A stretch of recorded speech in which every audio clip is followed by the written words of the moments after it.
Every day, like clockwork, a mysterious animal made its way to the panda enclosure at the local zoo.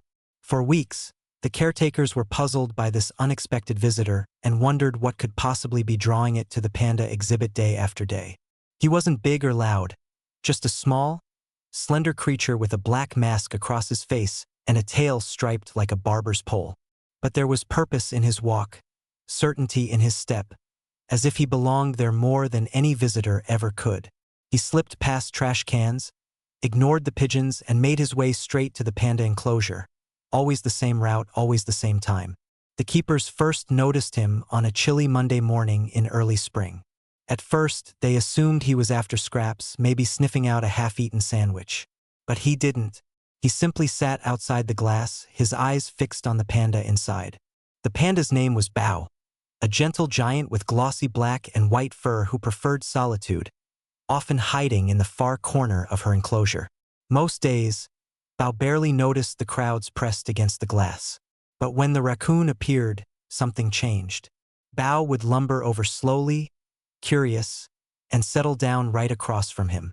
Sometimes she'd tap the glass with a paw, sometimes she'd sit quietly, nose twitching as if catching a familiar scent.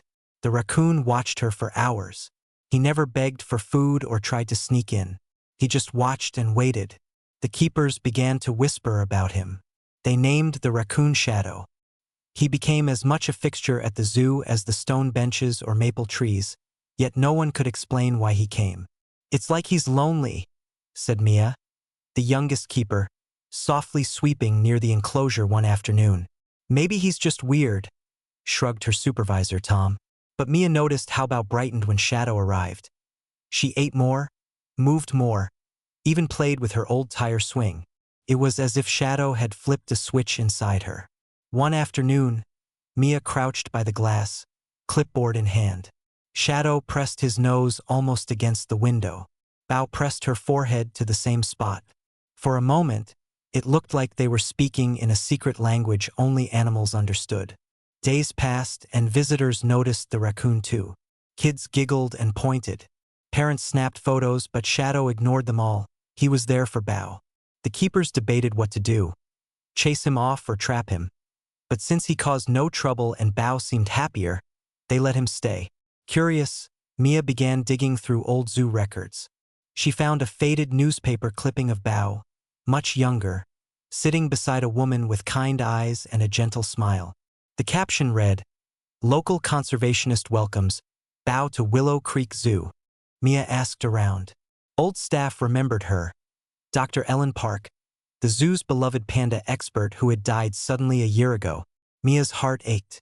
She had heard stories of Dr. Park's love for animals, how she spent nights at the zoo watching over Bao, how she rescued injured wildlife and nursed them back to health. Then Mia found a yellowed note tucked in a file, a list of animals Dr. Park cared for. At the bottom, in neat handwriting, "Rascal, raccoon rescued as a kit, released last spring." Clicked. Mia stood by the enclosure that evening, watching Shadow press his tiny hands to the glass. "Are you looking for her?" she whispered. Shadow looked up, eyes bright, as if he understood. Bao shuffled closer and let out a low, mournful sound Mia had never heard before. The truth settled like a blanket. Shadow was looking for Dr. Park, the woman who saved him and loved Bao. Bao, sensing the loss, offered the only comfort she could.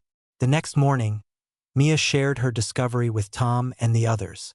Some doubted, but when they watched Bao and Shadow together, they saw it. A silent understanding, a shared grief. From then on, Shadow was welcome.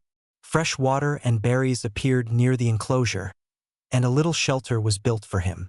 But Shadow never strayed far from Bao. Spring melted into summer. The zoo grew busier, but every morning before the crowds arrived, Shadow was there, and Bao greeted him, sometimes with a playful roll, sometimes a gentle tap on the glass. Their routine was a quiet miracle. One stormy night, Mia rushed to the enclosure, worried for Shadow.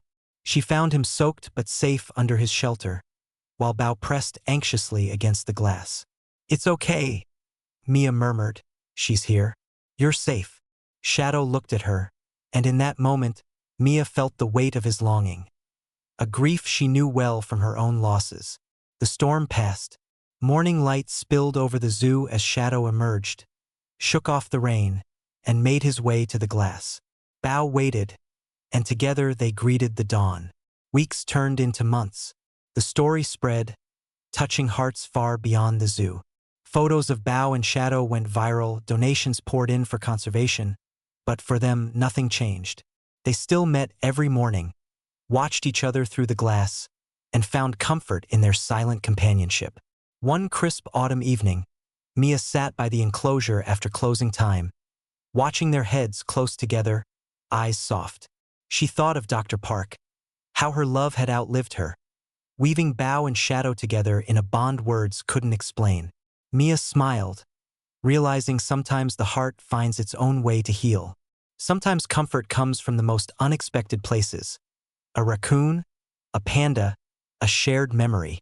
As the seasons turned, their friendship endured. In the quiet before the world awoke, a panda and a raccoon sat side by side, and in that moment, all was right. Mia often thought back to that first day, the silent conversation through the glass. She understood, love doesn't end. It changes shape, lingers in the spaces between us, waiting to be found again. Sometimes, if you're lucky, it comes back to you in the form of a friend, even one with stripes and a mask.